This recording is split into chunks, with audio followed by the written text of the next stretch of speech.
Game started. Edamart from Canada. E. Dimert, perhaps?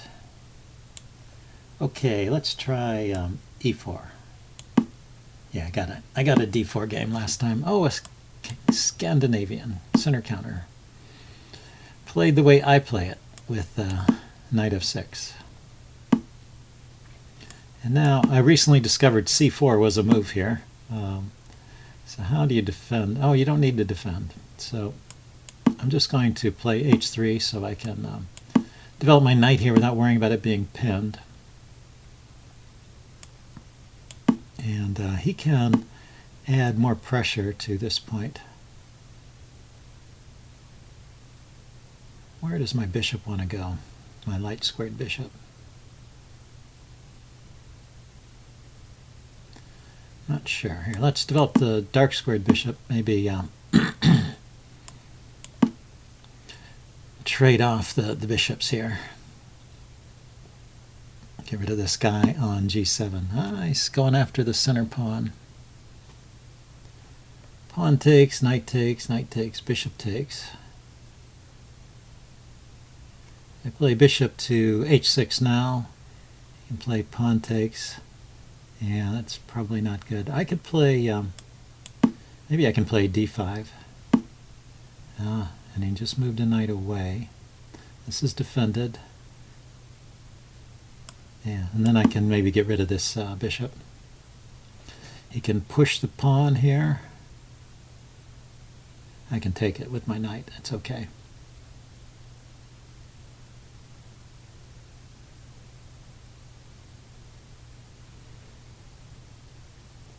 Okay, well, he slowed down to think at least.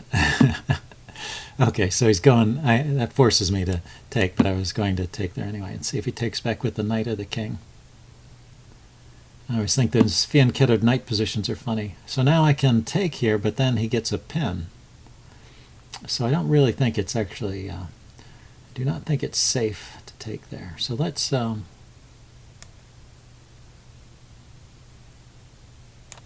the bishop here. now I'm threatening to take. And he defends. And now if I castle, he can play e4. I can play knight to g5. So I think that's okay. Maybe not. e4, knight g5, e3, hitting the queen and interrupting the defense of the knight. Okay. But this, no, this doesn't win a pawn, because after pawn takes, I can't take because, oh yeah, I can. The knight defends my bishop. So this does win a pawn. Check. Plus I'm taking with check.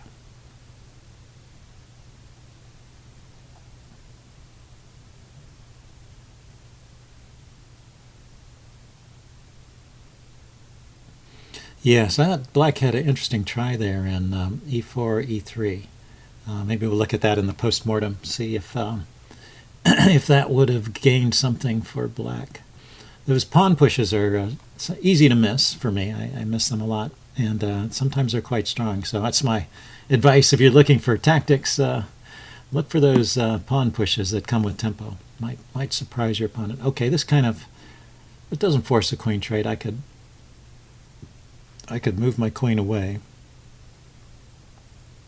But the queen trade might be good for me, actually. Check. We'll get his king out where it's not yet, maybe not entirely safe just yet.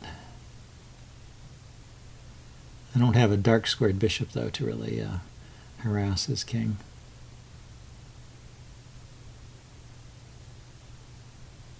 So I'm thinking h4, h5, maybe.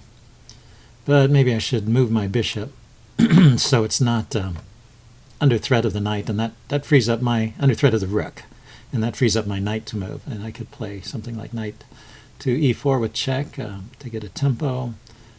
Maybe the other idea is to go after this b pawn. Oh, I left this pawn hanging. That's always something. Okay, so So my pawn-up advantage has disappeared. Where's his knight going? Comes here, here, hitting the rook. Here on the pawn. I think, well, there hitting the rook and then taking the bishop is probably good. Good for black. But I still want to get my knight to... yeah, it's good for black because he wins a pawn. So knight here, yeah. Knight here, I have to move the rook. Knight takes bishop, pawn takes, and then bishop takes on h3. Sad. Sad, but that's good for black.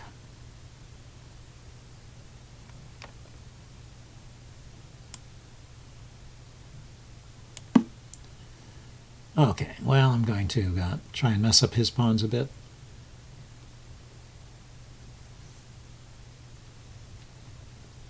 Maybe activate my knight. So I'm a pawn down and my structure is worse, so I think... check. I think black is doing well here. Yeah, I don't know if that's the right idea. He's walking into some checks here.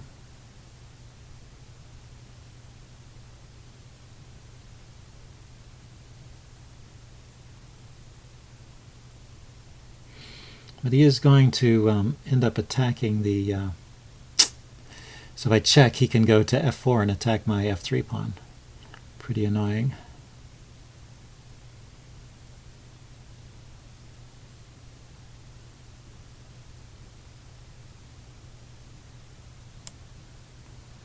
So I'm going to defend that pawn.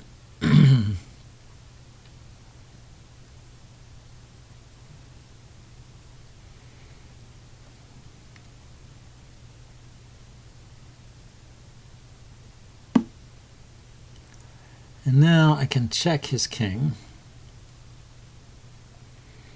with rook to e1, which will at least activate the rook. But then there's probably some forced exchanges at that point. So his king could come here, here, or here. Are there knight checks? There's knight checks if he goes to the dark squares,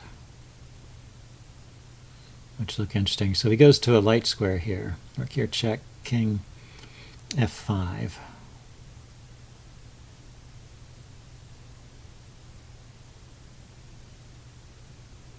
Rook takes, rook takes. Yeah, it's not looking all that great.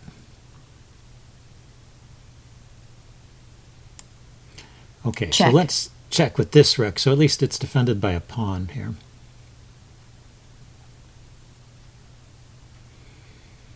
Although this does eliminate one of the knight checks I was thinking I would have here.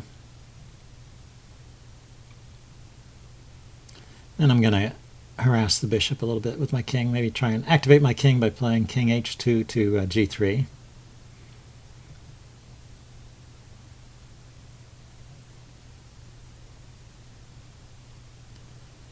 And what can black play here? He can go to either side. Question is, does he want to keep coming forward, or does he want to go back to safety? Yeah, it makes sense to keep coming forward, huh? So now I get a check with the knight, and he can't come into my camp. So let's go ahead and deliver that check. Check. Drive him back. Drive the king back. So this square is covered, this square is covered, this square is covered. So we can come in on b4 now, but I'm not as afraid of that.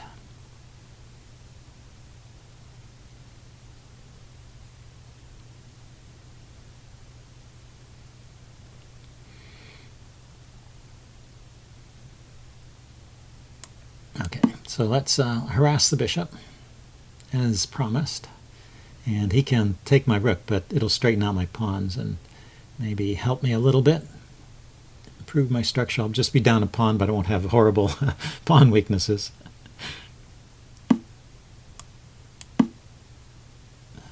Now I think he really has to move that bishop. He can move it here, here, or here, or here. Yeah, there. That's a good square. Slowing down the advance of these pawns.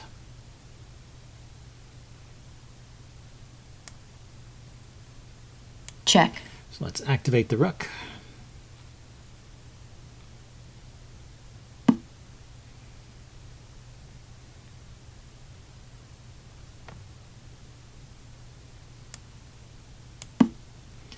And the knight. And now I'm protecting here. Threatening to take the bishop and play rook to c7 there, and maybe pick up some pawns along the 7th rank. He can move forward with his king all the way to a3 and pick up some pawns of his own. Yeah.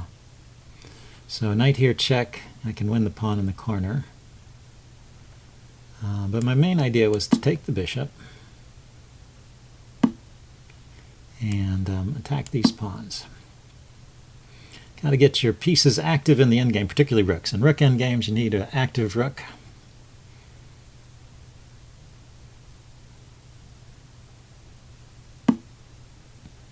So I can pick this up at least and defend b3 incidentally. So now let's get the king active.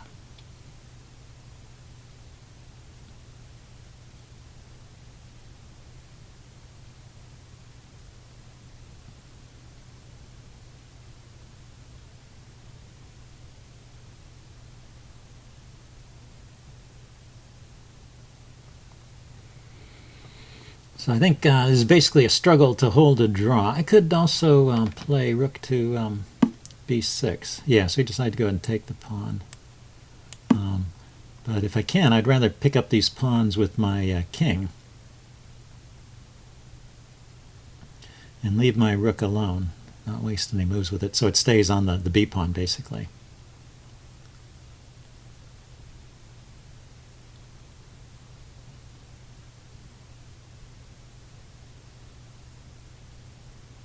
I guess he can play rook to d3 and then take the pawn. I take, he takes, and then he's got a straight run for the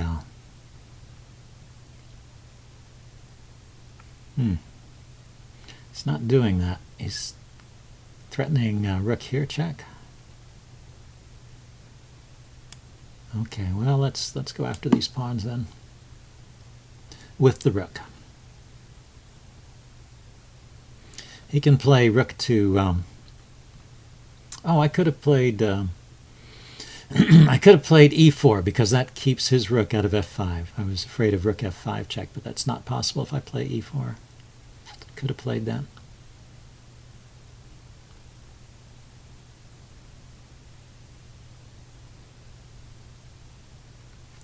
So if he plays e5, I can go to g5, and if he plays check, I can take, and then he takes, and then I bring my rook over here to pick up his pawn. He defends, and then I take the other check. pawn. Yeah, this is kind of tight. So I guess I don't want him moving this pawn with check and taking on f3.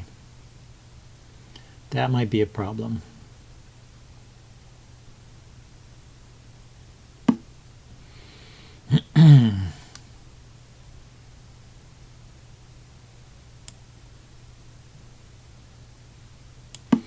Yeah, I need to pick up some of these pawns here somehow.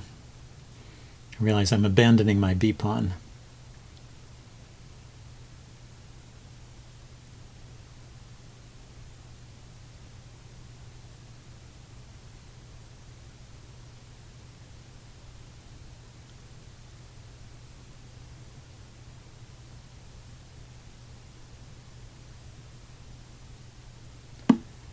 Yep. There we go.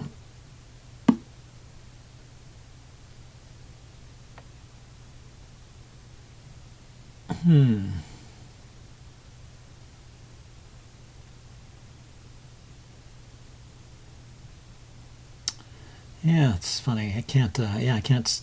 I can't chase him away from those pawns, can I? Go back here and defend this one.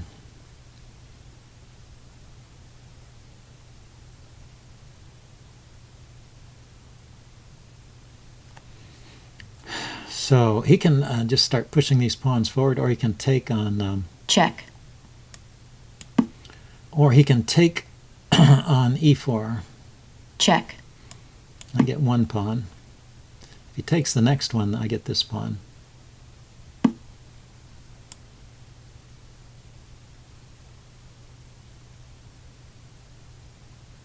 Yeah, I have to stop it with my rook because my king is out of play. That's unfortunate. His rook is cutting off my king. Yeah, so this is a winning rook and pawn endgame, it looks like. Pawns on opposite sides of the board. 2 pawns. So if I take it, he takes, I take, and then he queens this rook pawn.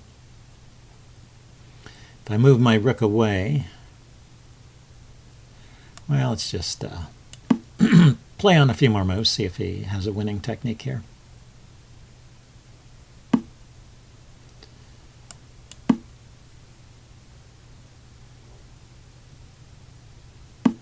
Yes, he does. He just marches his pawn down to queen it, and I can't ever stop him. So I'm going to resign here. So good game, and if the recording White comes out, resigns. I will upload this and do a postmortem. See you guys later. Bye.